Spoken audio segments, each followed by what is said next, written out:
Yo, what is going on, guys? It's your boy Infamous coming back at you again with some 4 most disturbing Reddit confession posts. Okay, so the last one we did was kind of lame, so I figured I owed you guys, you know what I'm saying, a different one at least. And if this one doesn't work, I'm going to Reddit to react to some shit there. 2025, a Reddit user asked a grim yet straightforward question on r/ask Reddit, stating forward question on r/ask Reddit, stating, "What is the most messed up thing you have ever done?" Damn. Initially, replies to this were filled with either obvious jokes or relatively tame confessions involving relationship drama. However, after about 30 minutes of the post being live, one user replied with a disturbing comment that stood out from the rest. It read, "I ran over a woman and her child in California in '96. I don't remember the specific city, but I'll never forget it was the intersection between Vanowin Street and Louis Avenue. I think the mom died, but I don't remember what happened to the kid. Holy I shit. got away scot-free, and I'm only telling this because the statute of limitations already passed." That's crazy. Now, it's not uncommon for people to just make up shocking stories on Reddit for attention. And at first this didn't look any different, until another user did some digging and discovered an LA Times article from July of 1996 about what seemed like the same incident mentioned in the comment. That article, along with others from the time, not only confirmed the OP's claims, but also revealed the horrifying details of what actually happened that day. According to the reports, the victims of this incident were a 19-year-old girl named Ruby Moreno and her 1-year-old daughter. Ruby had taken her daughter to a nearby hospital on the morning of July 29 to treat a few minor cuts she got while playing. She stopped at a relative's house on Vanowin Street on her way back and was about to return home at around 10 p.m. But as she was attempting to get into her car on the driver's side, she heard a loud screeching noise from behind. She looked back and saw a car barreling towards her at 100 miles per hour. A hundo? According to other witnesses, this car had swerved to avoid hitting a van just seconds earlier, causing it to lose control. Seeing this, Ruby panicked and started running from the speeding car with her daughter still in her arms. Unfortunately, luck wasn't on her side that day.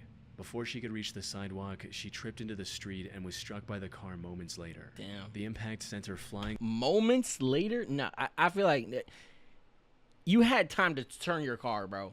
Unless, I don't know, bro. Over a parked car and onto the roof of another. The baby was also tossed several feet into the air before falling on the asphalt.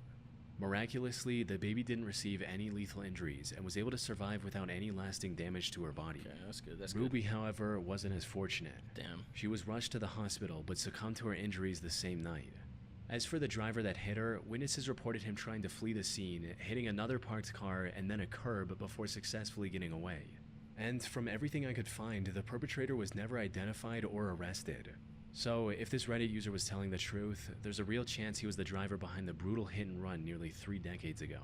The report from 1996 also mentioned that the driver was likely intoxicated due to the way he behaved after hitting Ruby. Yeah. And when asked, the user admitted that this was the case. "Were you drunk at the time, as the article says, or were they wrong about that?" "Inebriated, sure. More high than drunk. I was on a lot of junk back there." But the most disturbing part of his confession was just how cold and remorseless he seemed about the entire incident. He just doesn't give a fuck, bro. "Why no sympathy? Was this on purpose?" "No, but it's been so long. It's like a whisper of a memory."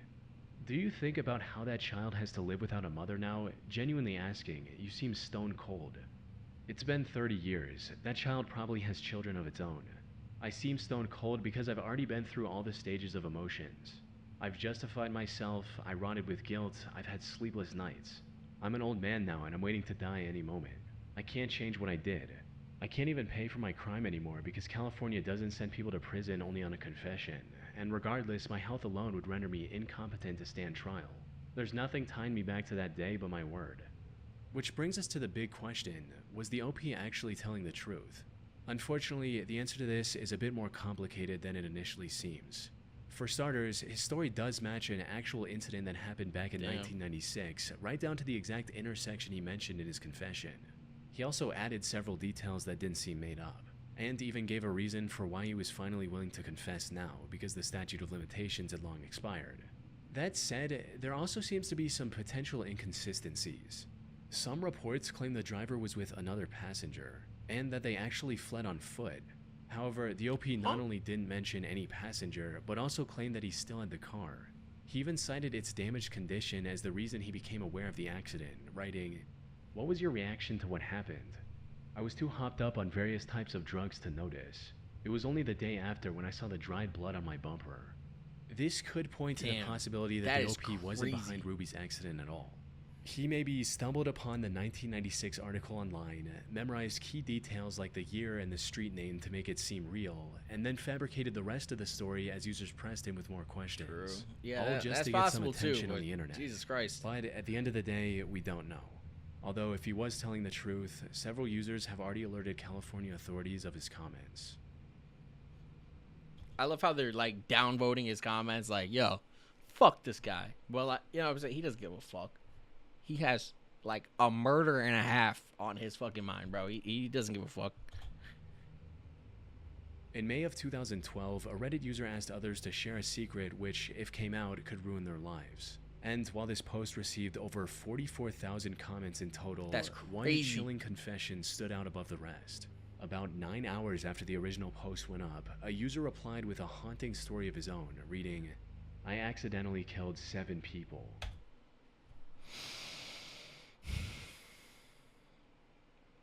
Seven.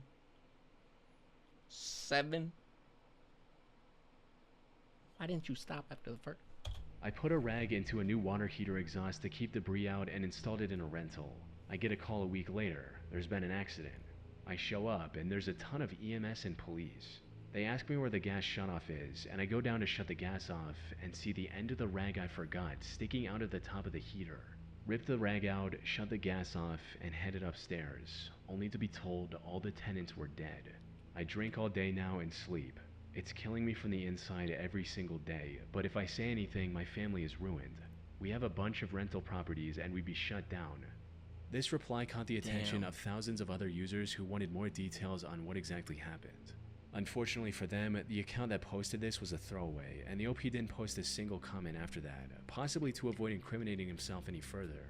But when users didn't get the answers they were looking for from the OP, they began looking outward. Yeah, and it didn't take long for someone to track down the news article talking about the tragic accident.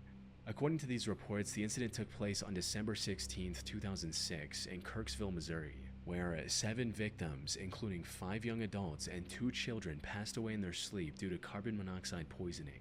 However, while this part matched what the OP said in his comment, the conclusion the investigators reached was completely different.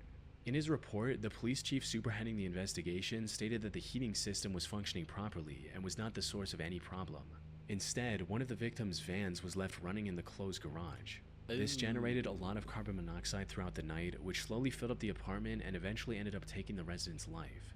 So, did the OP really get away with killing 7 innocent people because of his gross negligence? Sadly, the answer is not as clear-cut as many would hope. There are multiple possibilities, and one of the victims' vans was left running in the closed garage. This generated a lot of carbon monoxide throughout the night, which slowly filled up the apartment and eventually ended up taking the resident's life. Damn. So, did the OP really get away with killing 7 innocent people because of his gross negligence? Sadly, the answer is not as clear-cut as many would hope. There are multiple possibilities, and any one of them could be true. For instance, if we assume that OP was telling the truth from his perspective, it's completely possible that the accident did have nothing to do with the heating system. But since the OP saw the rag stuck in the heater, he assumed it was his fault and has been blaming himself ever since. On the other hand, there's also a chance that everything unfolded exactly as the investigation concluded. OP just took this real accident and made up the story about him forgetting the rag for attention on Reddit. This would also explain why the police would let him casually walk into a potential crime scene without any supervision. We can even take this a step further and assume that the OP wasn't even the landlord and just read about the incident online. That all said, it's still completely possible this story is legit and that the rag was the cause of the deaths, or perhaps a combination of the van and the rag. It could have been the a OP combo. hasn't posted any new updates on his throwaway account in the last 13 years. So whatever the truth is, we may never know for sure. On May 2nd, 2017, users on the Canada News subreddit came across a lengthy post titled, "Wanted for Kitchener Murder, My Side." This was a reference to a horrific murder that took place in Kitchener, Canada just a few days earlier. And to everyone's shock, this post was written by the prime suspect, Ajer Hassan. He was still on the run, but wanted to tell the internet what exactly happened on the night of the incident. However, what seemed like a desperate attempt to share his side of the story would later turn out to be a part of his plan to evade the consequences for his actions. Though the events that led up to this started 15 months earlier in February of 2016, when 21-year-old Ager Hussein met 21-year-old Melinda Vasilier in Kitchener. The two quickly became infatuated with one another and began dating just weeks after their first encounter. However, while things went quite well for the first year or so, the two eventually This nigga looks weird, bro. started bickering and fighting with each other. This resulted in the two breaking up in April 2017 via text, and that's when things took a turn for the worse. Not long after their breakup, Ager attempted to break into Melinda's home through her patio, but was spotted by her friend Anna and her boyfriend. They also called the police on him, forcing him to leave Melinda alone. However, he kept texting her even after this incident, asking to meet her at least one last time. She eventually agreed and invited him to her home, hoping to talk things through and end the relationship on respectful terms. They decided to meet on the night of April 27th, but when the time came, Ager didn't show up. Melinda had asked her friend and sister to stay with her at home while Ager was visiting. However, since Ager was a no-show, she gave them the go-ahead to carry on with their night and the two left. They returned shortly after midnight, and to their surprise discovered that Ager had shown up while they were gone and was now in Melinda's room with her. The girls confirmed Melinda's safety before heading off again to get food. This trip took barely 30 minutes, but by the time they came back, things had somehow spiraled into a complete nightmare. The apartment was in complete disarray and there was no sign of Ager anywhere. And as they stepped further into the apartment, they found Melinda lying face down on the kitchen floor in a pool of blood with her body covered in dozens of wounds. They rushed in to check on her, but tragically it was already too late. Melinda had no pulse. After composing themselves, they contacted the police and told them everything they knew, sparking a nationwide manhunt for Ager. However, despite days of searching, the What are you doing, bro? What is this picture? What was the purpose of this picture? investigators were unable to find anything about his current This nigga's not serious, bro. You're not taking this seriously enough, I feel like. You know what I'm saying? I feel like he's not taking this seriously enough. That is until a post from Ager himself popped up on Reddit explaining everything that happened from his perspective. He opened his monologue by going over the history of his and Melinda's relationship, how they were perfect together, and that he was even planning on proposing to her before everything fell apart. After spending a bit more time going over the timeline of the relationship, he moved on to talking about the day of the incident. And according to him, this is what happened after Melinda's friend. She's like looking at the camera or whatever, and he's looking dead at like himself, or I can't tell if he's looking at. Yeah, he's looking at himself. He's looking at himself. This is such a. He's weird. He's a weird person. I would have never accepted this man into my circle. I'm just saying. And sister checked up on them. We continued to talk and finally decided it was worth it to try one more time. Anna and her other friend left the house to grab food. We both let everything out and our relationship was back on track.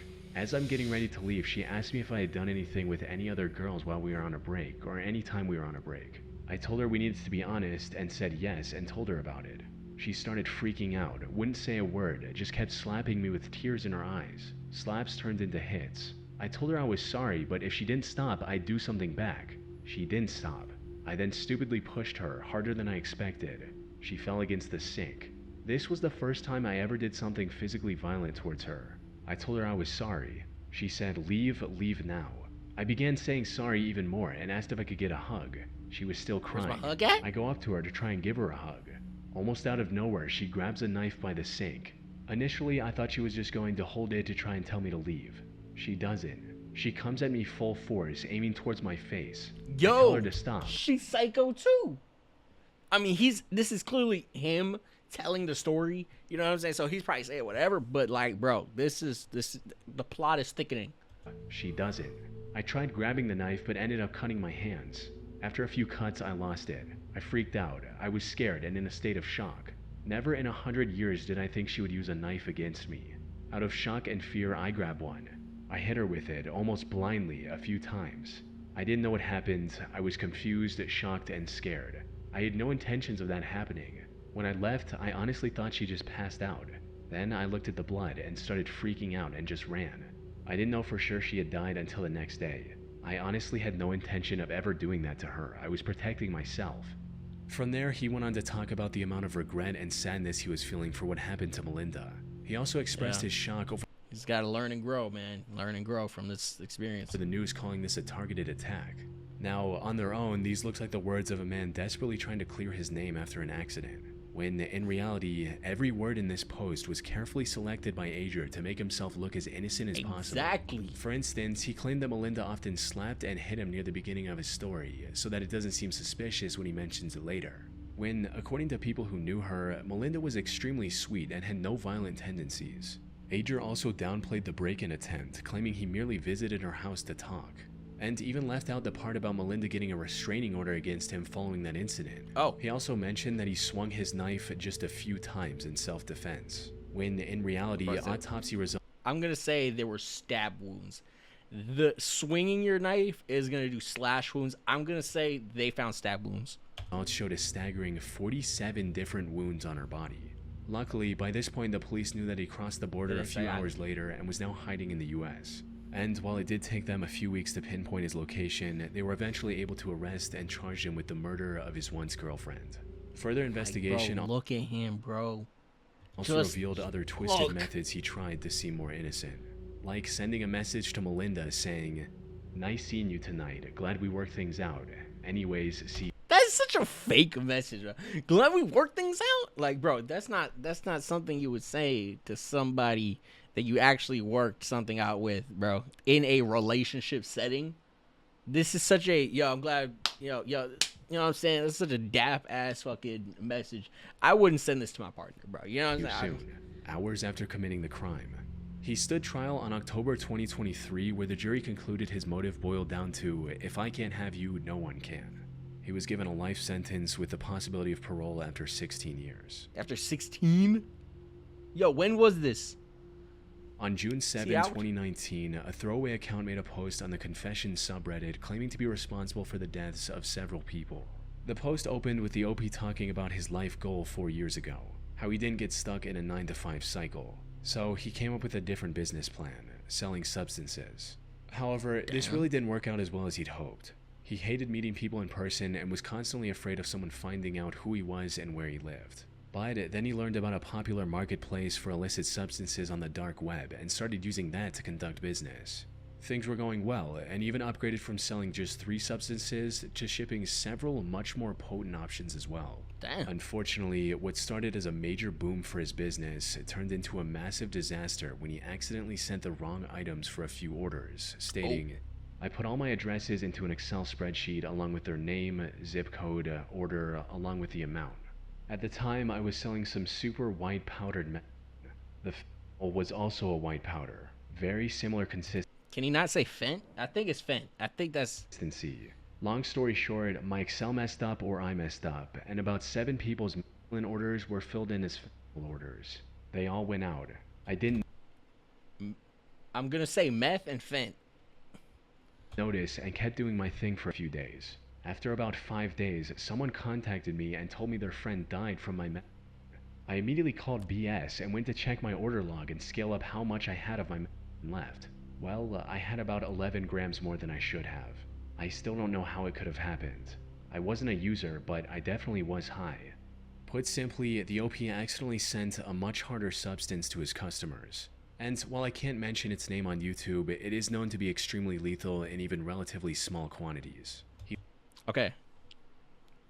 I said it a couple of times, but nah, I should be good. He later searched the names of these customers online and discovered that at least 5 of them had passed away due to his mistake. The sheer gravity of his actions prompted him to immediately abandon the drug trade and rebuild his life, stating, "I immediately deactivated my vendor account. I didn't even need confirmation. I knew what happened. I knew I just killed several people. I sold the rest of my drugs, converted my Bitcoin to cash, and moved away. Didn't speak to anyone for weeks. Found a job in a restaurant, living in a city I always wanted to. I haven't touched drugs since that day. I haven't had anything to do with that life since then." However, the OP ended the post by claiming that, despite getting as far away from his old life as he possibly could, the guilt of being responsible for so many lost lives still weighs heavily on him, and that the only reason he confessed everything on Reddit was to finally get it off his chest, hoping it might bring him some sense of relief. Now, whether this actually helped him feel any better or not is completely unknown. This was his first and last post from this account, and he hasn't posted any updates since. As for if he was actually telling the truth, that much is uncertain. It's near impossible for me to track down any news articles about his unfortunate customers, given that over 100,000 people every year lose their lives from that same substance. That said, many users in the comments believe the story was genuine, and some even express sympathy for the OP's situation, though I doubt we'll get any concrete answer on this confession's legitimacy anytime soon. Damn. That is crazy. But yeah, that's going to be it for today's video. Hopefully, you guys enjoyed. If you did, leave a like on it. If you did, still leave a like on this. Been your boy Infamous. Peace.